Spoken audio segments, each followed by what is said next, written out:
அடுத்தடுத்து வந்து டிவிகே சின்னத்தில் தங்களது வாக்குகளை செலுத்திய பொதுமக்கள். மாதிரி வாக்கு பெட்டியில் விசில் சின்னத்திற்கு வாக்களித்த பொதுமக்களின் வீடியோ காட்சி.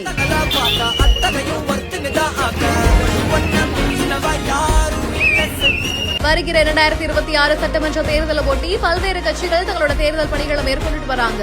இந்த நிலையில தாவேகாவிற்கு விசில் சின்னம் தேர்தல் ஆணையத்தினால ஒதுக்கப்பட்ட நிலையில கட்சி ஆரம்பித்து முதன்முறையா சட்டமன்ற தேர்தலை தாவேகாவினர் சந்திக்க இருக்காங்க. அந்த வகையில திருவொற்றியூர் தொகுதிக்குட்பட்ட சாத்துமாநகர் பகுதியில மாதிரி வாக்குப்பெட்டி எந்திரம் வடிவமைச்சு விசில் சின்னத்துல வாக்களிக்க வேண்டி பிரச்சாரம் செஞ்சிருக்காங்க. அப்ப பொதுமக்கள் வரிசையில நின்று ஆர்வத்தோட மாதிரி வாக்குப்பெட்டியில விசில் சின்னத்துக்கு தங்களோட வாக்குகளை செலுத்தியிருக்காங்க.